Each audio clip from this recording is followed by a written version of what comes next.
$17 silver for the next 11 years? That sounds like a blast from the past or a forecast of what is to come. But in reality, it's neither of those things. I'll explain as we explore.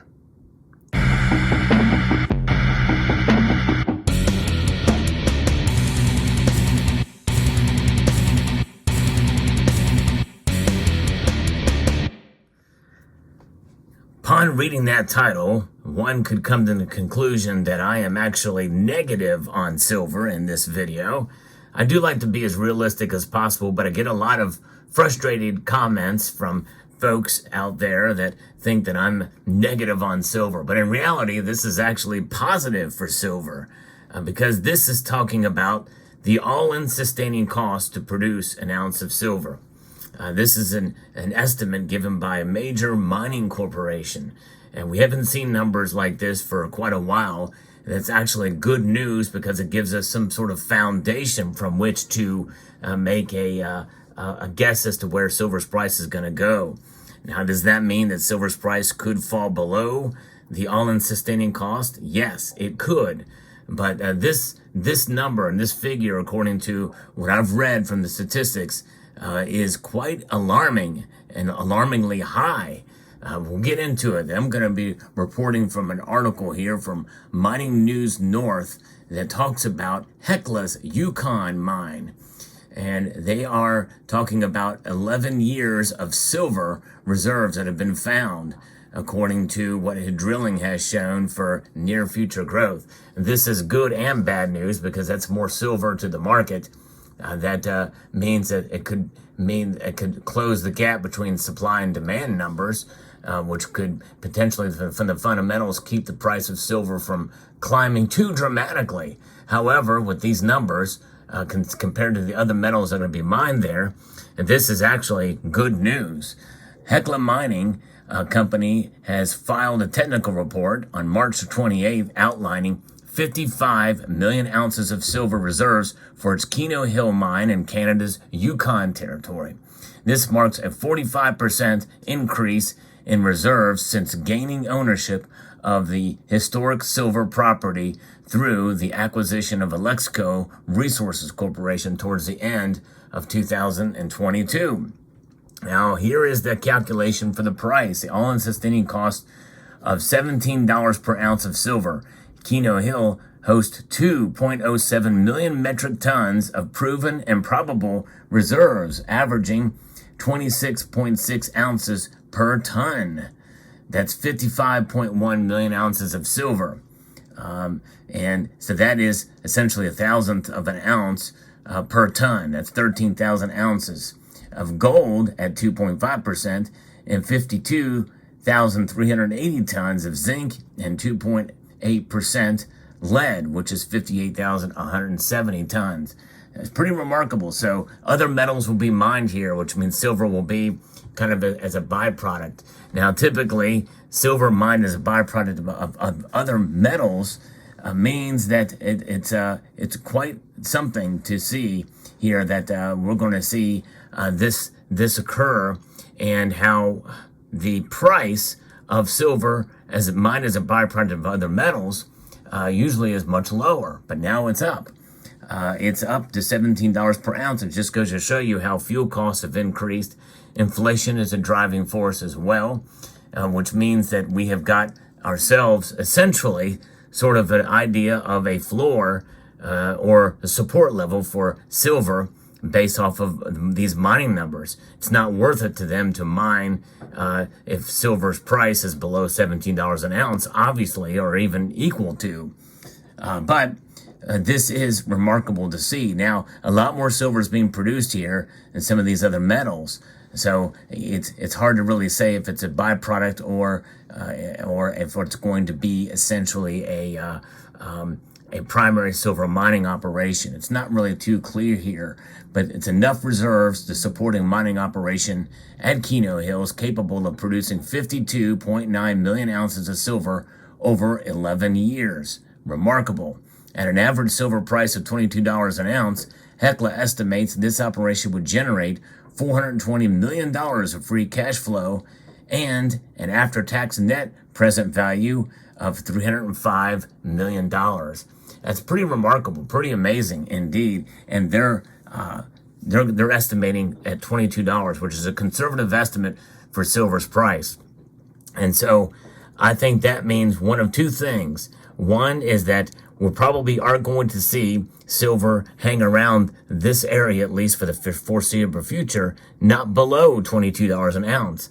And now it could, and they are certainly open to it. That's the average price that they're talking about there. But it also means it could go higher, and probably should go higher, and probably will go higher than that. But likely, probably, and it's going to be volatile next 11 years, according to what Hecla is calculating here, or estimating.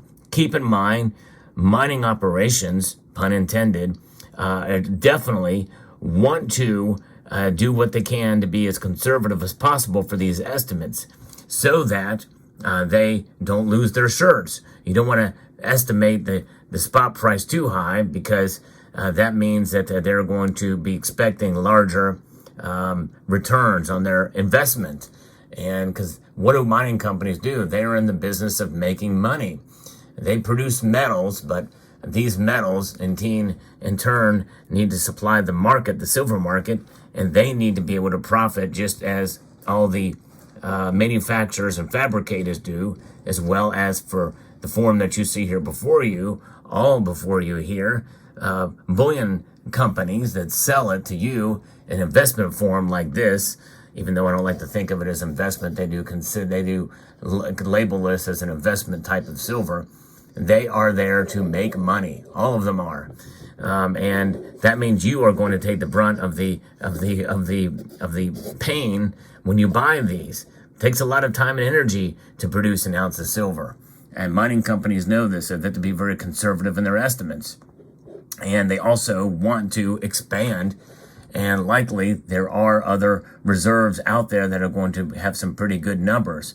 In fact, Keno Hills hosts 4.5 million tons of measured and indicated resources, averaging 7.5 ounces per ton, 33.9 million ounces of silver, and much less for the other metals, according to what they have in a specific portion of the region.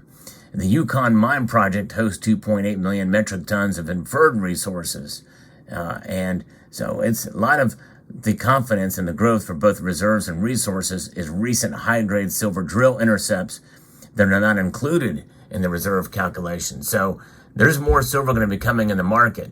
This coupled with another video that I did recently from what Poland has in the ground, which is not near to where Hecla has for these numbers, but they do feel they've got a lot of silver that can be coming out of the ground. But there's a lot more that needs to be done to back that up and actually make it happen in Poland. But so silver is available, and there's a lot of it in the ground that's going to come out. That does not mean that silver's price is just going to stay completely stagnant over the course of time. There is going to be certainly more and more uses and demand for the metal moving forward. No question about that. We can expect to see advancements and demand increase, I think, through the years as the economy gets better or worsens. I think you're going to see the silver demand increase in different aspects and different portions of the economy, economic situation there, as to whether it will be enough to meet demand. Likely, it probably will for the most part. I think there's going to be some gaps there as been projected by Metals Focus, but keep in mind, this video is to encourage you as silver stackers, because I think we're going to see silver's price maybe continue to climb along with gold, but maybe not close the gap between gold in terms of the gold to silver ratio. So we must be prepared for potentially a new normal, which I think we are really starting to see right now, that we could see the gold to silver ratio probably hang around in the upper 70s and low 80s. Whereas before I was thinking was going to be in the 60s and low 70s. I no longer think that. I think we're going to see it stay fairly wide for a while, unless gold just dramatically comes back down a whole lot, which is possible. but I don't think silver's price is going to really perform at dramatic levels like some people hope. In other words, I'm not gonna say silver is going to get to $50 for quite a long time, but I do think it will grow. I think that $17 calculation means that there is a hard floor for silver's price, a hard support throughout the industry and throughout the market, both. So, very interesting take on $17 silver, potentially for the next 11 years as a calculation for price to take it out of the ground. Let me know what your thoughts are about silver and where you think it's headed in the near future and in the next 10 years. No matter what silver's price does, I think you can rest assured that having it in your portfolio is a good thing, especially if you utilize dollar cost averaging at the very least, and enhance it by buying a little bit more when the price dips, taking advantage of those dips, and maybe buy a little bit less of it. And maybe there are times when you don't buy it at all if the price spikes dramatically over the course of a day or two. So there you go. Let me know what your thoughts are. I'd like to extend a multitude of gratitude to each and every one of you for taking the time to watch, and to encourage you to please rate, share, comment, and subscribe.